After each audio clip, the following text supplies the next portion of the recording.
Hello everybody, I Vinod Yadav welcome you all again on my YouTube channel VN Chemistry। जैसे कि पिछले lecture में आपने देखा था कि मैंने आपका 12th क्लास का चैप्टर का एक टॉपिक स्टार्ट किया था मेटल कार्बोनिल्स।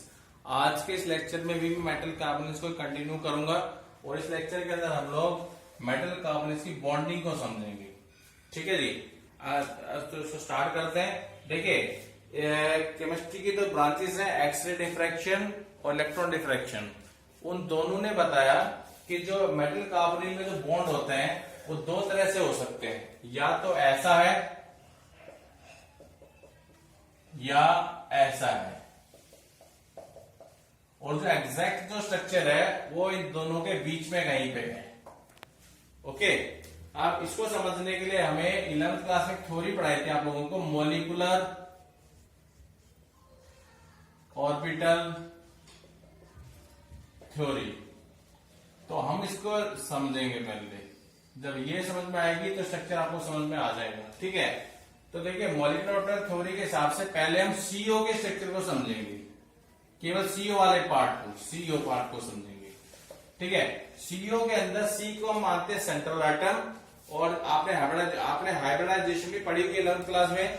तो इसका मतलब है सी और ओ के जब बॉन्ड बनते हैं तो सी के जो आउटरमोस्ट शेल के जो एटॉमिक ऑर्बिटल्स हैं दे अंडरगो हाइब्रिडाइजेशन। तो यहाँ पे मैं सी और ओ दोनों की लिखूंगा इलेक्ट्रॉनिक कॉन्फ़िगरेशन।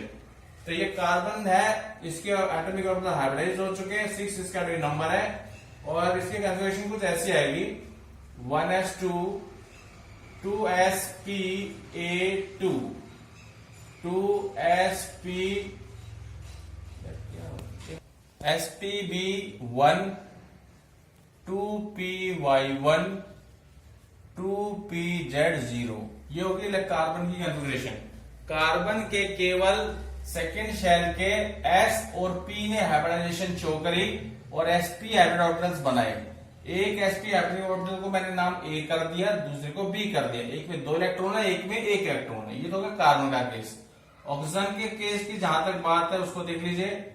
इसके atomic orbitals do not undergo hybridisation, उनको हम ऐसे लिखेंगे 1s2 2s2 2px1 2py1 और 2pz2। गिन लीजिए, 2 2 4 5 6 2 8 हो गए हैं। ठीक है, अब बॉन्डिंग कैसे होती है सीओ के अंदर वो समझनी है आपने, वो इंपॉर्टेंट है। देखिए, एक सिग्मा बॉन्ड तो बनता है sp_b के एक इलेक्ट्रॉन के बीच में और इस px के बीच में, सिग्मा इलेक्ट्रॉन।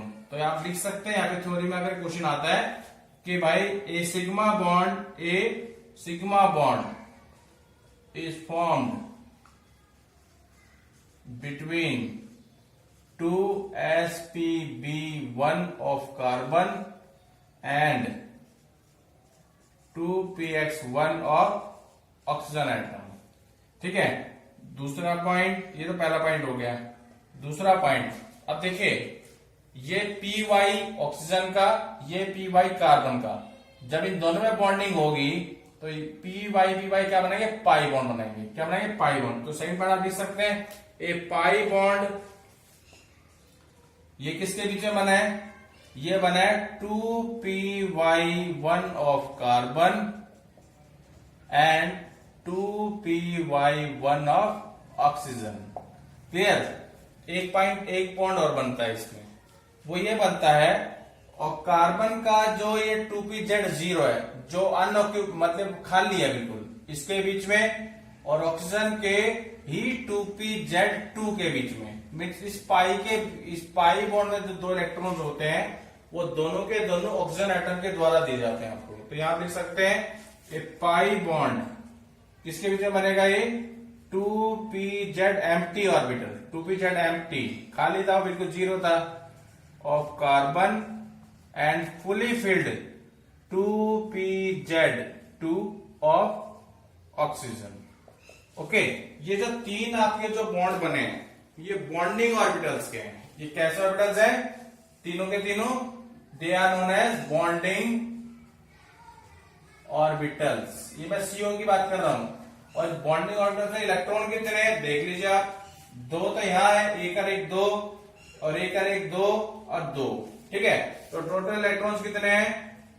6 इलेक्ट्रॉन्स, ये याद रखना एक तो, ठीक है। इसके अलावा देखिए कार्बन का जो ये sp ऑर्बिटल है ये बॉन्डिंग में शामिल नहीं हुआ है, ये नॉन बॉन्डिंग ऑर्बिटल है, ठीक है। ऐसी ऑक्सीजन का ये वाला जो ऑर्बिटल है 2s2, ये भी कैसे ऑर्बिटल्स है? नॉन बॉन्डिंग ऑर्बिटल्स है। कैसे ऑर्बिटल्स है? नॉन बॉन्डिंग ऑर्बिटल्स है। इनको आगे लिख सकते हैं आप, यानी मैं यहां लिख रहा हूं, देखिए नेक्स्ट पॉइंट में कितने बॉन्डिंग और कितने नॉन बॉन्डिंग ऑर्बिटल्स है? There are 2 non bonding orbitals, 2 non bonding orbitals, 2 non bonding orbitals,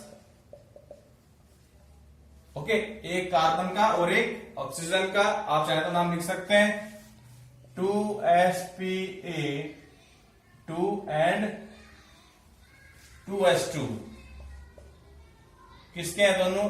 ये तो कार्बन का है, एक आपका ऑक्सीजन का है, और इलेक्ट्रॉन कितने दोनों के साथ मिला के टोटल हैविंग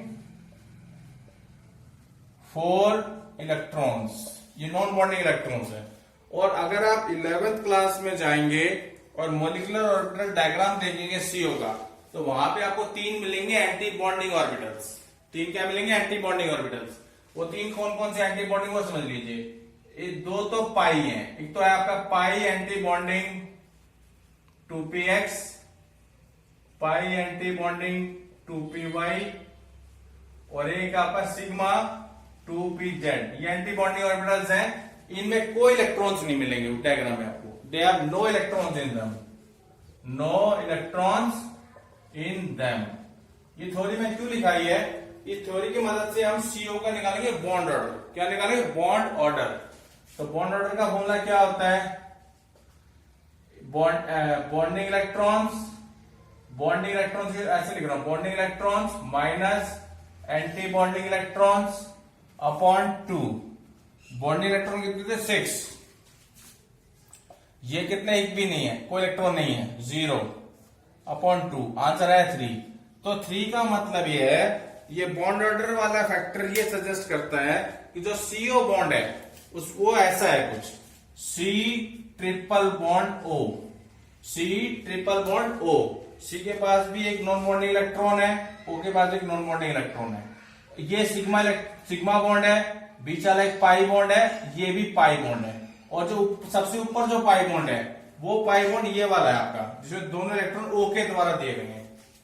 तो यहां से स्ट्रक्चर से क्लियर होता है, देखो कार्बन के कितने इलेक्ट्रॉन है? 4। तो 1 2 3 4, यहां O के 8 इलेक्ट्रॉन आपने बताए थे, 1 2 3 4 5 6, ओके। समझ गए होंगे कार्बन के वैलेंस में 4 इलेक्ट्रॉन होते हैं, 4 इलेक्ट्रॉन। तो मैंने वही शो किया, देखो 1 2 3 4। O के पास वैलेंस में 6 होते हैं, वो मैंने शो कर दिए, 1 2 3 4 और 5 और 6। क्लियर हो गया? ये CO है। अब देखो, अब आता है MCO की बात। किसकी बात आती है? MCO की बात। तो अब MCO को समझने के लिए मुझे बोर्ड का सारा सिस्टम मिटाना पड़ेगा एक बार, ठीक है। अब देखिए, अब हम समझेंगे कि अब CO की तो बॉन्डिंग आपने समझ ली, और उसमें आपको बताया गया कि कार्बन के पास एक लोन पेयर होता है और 3 होते हैं ट्रिपल बॉन्ड, O के पास एक लोन पेयर होता है। कार्बन का जो लोन पेयर होता है ये कहां पे होता है? ये होता है उसके हाइब्रिड ऑर्बिटल में 2spa के अंदर, अगर आपको याद हो तो। अभी थोड़ी देर पहले आपको बताया गया। तो उस केस में ऐसा बताया गया कि ये कार्बन CO का जो कार्बन है अपने इस लोन पेयर को डोनेट करता है in order to form a sigma coordinate bond. Sigma coordinate bond किसको देता है? ये electron, it provide electrons to the empty orbital of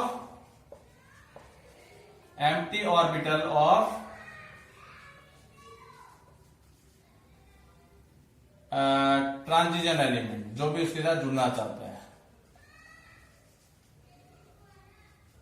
ठीक है। यानी आप कह सकते हैं ये बन गया आपका एक तरह से इस टाइप से। सी के पास लोन पेयर थे, इसने हमको डोनेट कर दिए, जिसकी वजह से सिग्मा बॉन्ड आपका बन गया। क्लियर हो गया आपको बात? लेकिन आप एक थ्योरी ये भी कहती है ये जो सिग्मा बॉन्ड बना है ये सिंगल सिग्मा बॉन्ड के मुकाबले ज्यादा स्ट्रॉन्ग होता है, ज्यादा स्ट्रॉन्ग होता है। तो उसके फेवर में ये कहा गया है कि Mb जो मेटल एटम है आपका डी ब्लॉक का, ये भी अपने भरे हुए डी ऑर्बिटल से एक पेयर इलेक्ट्रॉन वापस करता है सी को, एक पेयर इलेक्ट्रॉन वापस करता है सी को, और वो इलेक्ट्रॉन पेयर कहां जाएगा, जो एंटी बॉन्डिंग ऑर्बिटल खाली थे, P pi anti bonding two P X और pi anti bonding two P Y, उनमें से एक को इस्तेमाल करेगा, और एम जो है वापस भी कर सकता है सीओ को। और ये लोन पेयर ये रहेंगे सी के, दिए नहीं है बल्कि एम ने सी को दिए। यानी इस वजह से क्या होता है, जो एम सी बॉन्ड जो बनता है वो स्ट्रॉन्गर बॉन्ड बनता है, समझे। तो इसको हम इसको डायग्रामेटिकली अगर आपने समझाना है तो आप ऐसे लिखेंगे कुछ बातों को कि भाई पहले सिग्मा बॉन्ड की बात कर रहे हैं, इसकी बात कर रहे हैं कि द लोन पेयर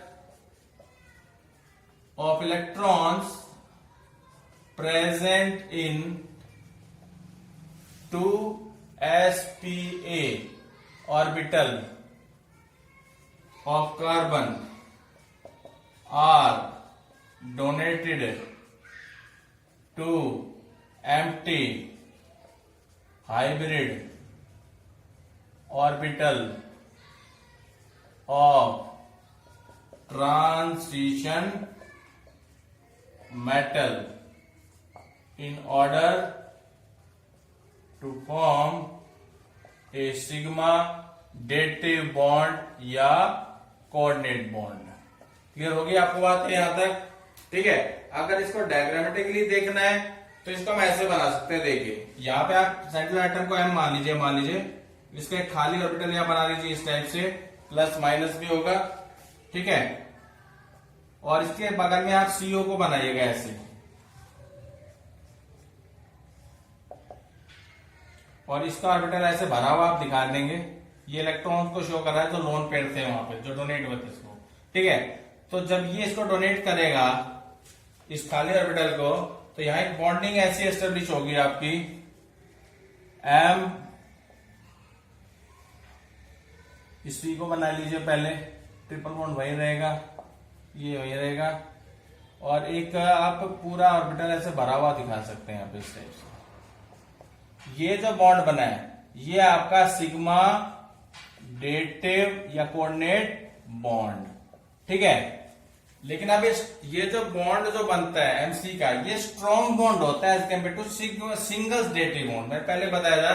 तो दूसरा फैक्टर भी काम करता है। दूसरा फैक्टर ने ये बताया कि एम के पास जो खाली डी ऑर्बिटल है वो ऐसा सॉरी भरे हुए डी ऑर्बिटल्स, जो डी ब्लॉक के जो भरे हुए डी ऑर्बिटल्स हैं वो डोनेट वापस भी करते साथ साथ, और साथ साथ करने की वजह से दो डेटिव बॉन्ड बनते इस टाइप से। देखिए पहले तो उसका डायग्राम थोड़ी देर में बनाते हैं। इधर देखिए बार बोर्ड के ऊपर देखिए एक इक्विलिब्रियम एस्टेब्लिश करके उन्होंने बताया हुआ है। उन्होंने ऐसा बताया, एम यहां लिखा जैसे आपने, सीओ यहां लिखा आपने, ठीक है। पहला जो डेटिव बॉन्ड बना वो सी ने इलेक्ट्रॉन दिए हमको, तो ये बना आपका sigma bond, sigma dative bond. और दूसरा मैंने भी बताया आपको, मेटल वापस भी करता है सी को इलेक्ट्रॉन्स अपने भरे हुए डी ऑर्बिटल से, तो यहां बनता है पाई डेटिव बॉन्ड, ठीक है। तब पाई डेटिव बॉन्ड का डायग्राम हो रहा है, समझना एक बारी, ठीक है जी। उसके लिए हम क्या करेंगे, मान लीजिए डी ब्लॉक का एलिमेंट यहां पे है आपका, तो उसके भरे हुए डी ऑर्बिटल्स बना लीजिए पहले तो इस टाइप से।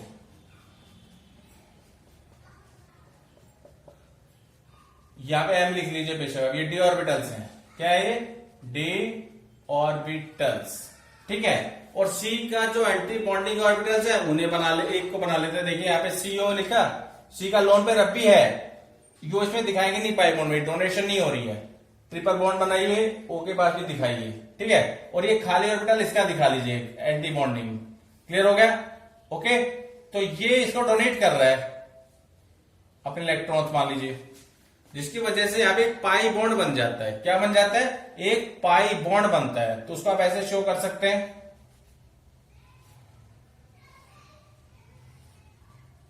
Sorry steps. तो ये आपका एम सीओ पाई डेटिव बॉन्ड, इस वजह से इक्विलिब्रियम एस्टेब्लिश होता है। और इसका जो फैक्ट बताया गया है इस थ्योरी का, वो आईआर स्पेक्ट्रा से आया है। कहां से? आईआर स्पेक्ट्रा से आया है। अब आईआर स्पेक्ट्रा जो है स्पेक्ट्रोस्कोपी का पार्ट है, हाई क्लासेस में जाके आपको पढ़ेंगे। आईआर स्पेक्ट्रा में ऐसा बताया है कि सीओ का जो स्ट्रेस फ्रिक्वेंसी है, जब सीओ अकेला होता है, जब बॉन्डिंग में शामिल नहीं होता है, तो सीओ की जो स्ट्रेस फ्रिक्वेंसी है वो होती है 2500 सेंटीमीटर इनवर्स। लेकिन जब ये सीओ कॉम्प्लेक्स बनाने के लिए मेटल के साथ कंबाइन होता है, तो उस दौरान इसकी जो स्ट्रेस फ्रिक्वेंसी है वो हो जाती है 2000 सेंटीमीटर इनवर्स।